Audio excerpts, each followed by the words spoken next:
we've got head coach Pat Noonan has Saturday's game in Columbus. Carter, you want to start us off?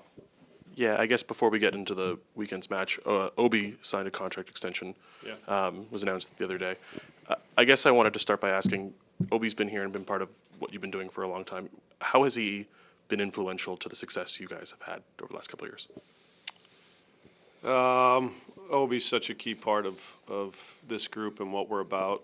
From the moment he stepped foot in the building, how he led by example. But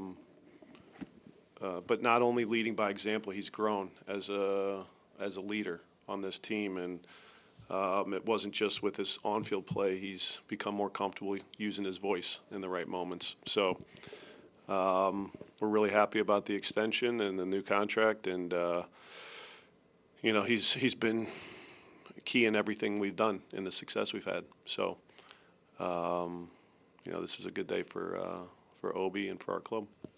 He said yesterday he still feels fresh, like he's still new to the club, even though he's been here for so long, and there's another level for him to go to. What do you envision is next for him in terms of his growth? Yeah, good question, because, this is year 4, and you're always looking at ways to improve and push guys.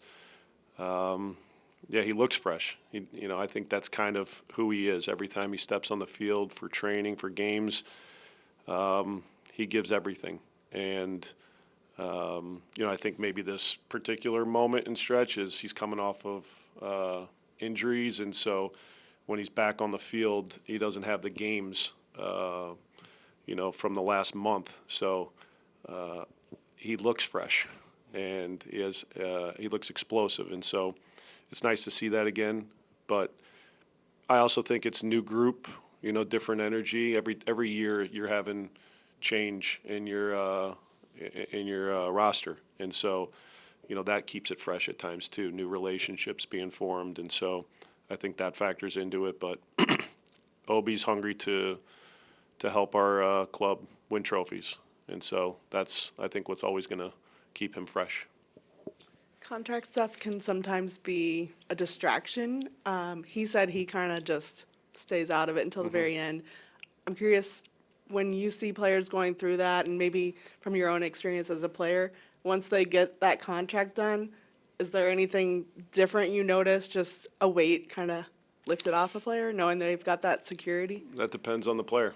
With Obi, I don't worry, because he's always focused on playing. And like he said, he lets other people worry about the contract stuff so he can do his job. So I have no concern about this particular case. And then as far as Hell is Real, a lot of new faces on both sides of the rivalry. Do you go through like a history lesson, geography, signage, like just to kind of explain I know some guys might not even know what it means, Hell is Real, like, do you talk about that? In this particular case, it's always about informing. I think I say this every time, new players to, what the rivalry looks like and means. And so we have some new faces that need to be educated on it, and really just understanding they might not feel the rivalry the same way some of their teammates do. And it's always about fans, the club.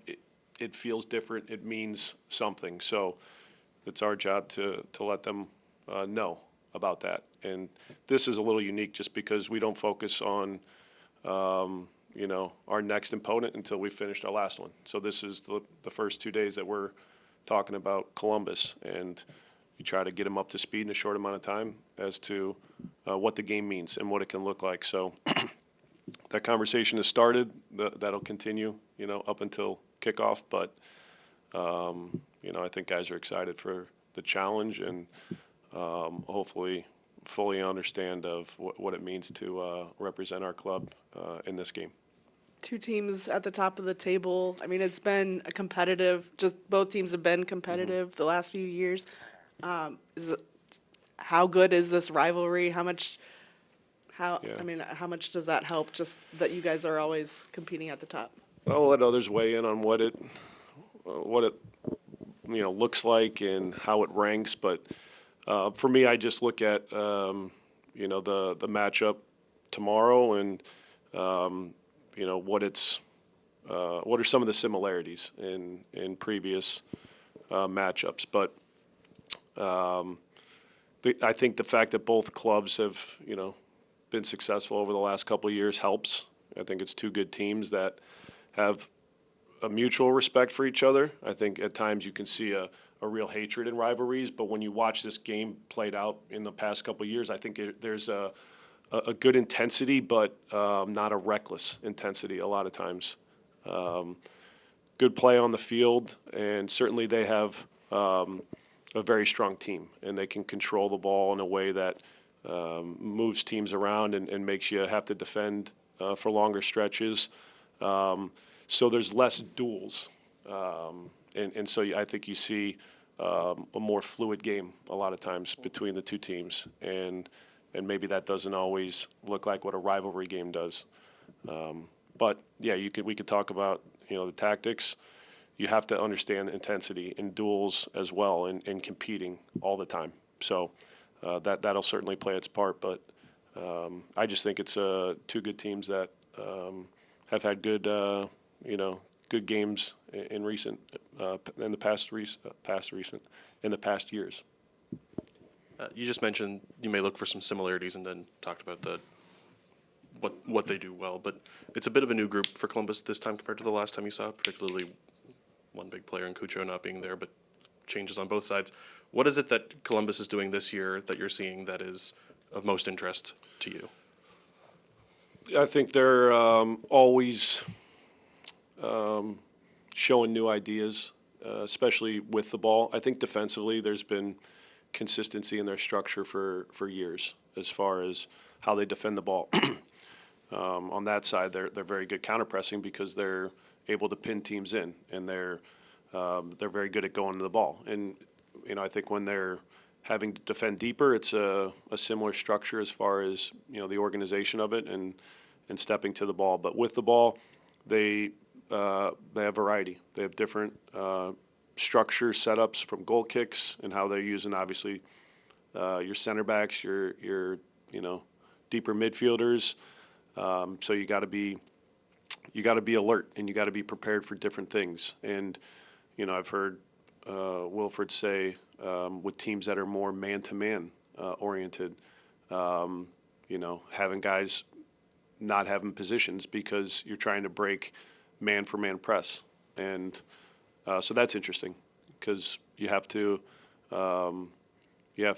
understand how to deal with players moving out of position. And for the teams that do that, all of a sudden maybe your winger is playing as a holding midfielder or tracking like a holding midfielder. So I think they're very creative in how they can pull you out of your defensive structure. And so those are typically a lot of the talking points when you talk about how you have to defend a very talented team, a technical team, good in combinations, but also good at moving off the ball. This match is coming off of a midweek game. It's a short turnaround. You've talked about the nuances that go into that. Where do you feel like your group is heading into this weekend coming off of Wednesday? I think in a good way. I know, if you're just looking at the last two results, the guys certainly have confidence because we've won the last two games, but we've utilized a lot of bodies over the last two games to try to stay fresh, but also felt confident that, whoever was starting in those first two games would help inform us as to how do we be fresh and how do we be strong going into this game. So, obviously we could have been a lot better with the ball as far as the Toronto game specifically, but I think we defended well in that game, and we just need to have a better balance, so that our on-the-ball decision-making and composure allows us to, be connected in our attack and be more connected, when we lose the ball. I was curious about Corey Bayard, just, with the rotation, he still isn't seeing the field much. Yeah. What do you need to see from him, and has his role kind of changed with this team? Corey's been excellent. These are tough decisions as a coach because we have a very deep roster and a deep attack. And so when we're healthy, we have tough decisions to make, and Corey puts his head down and works the right way every day. I've trusted him. We've trusted him in a lot of ways, even when the starts haven't been there.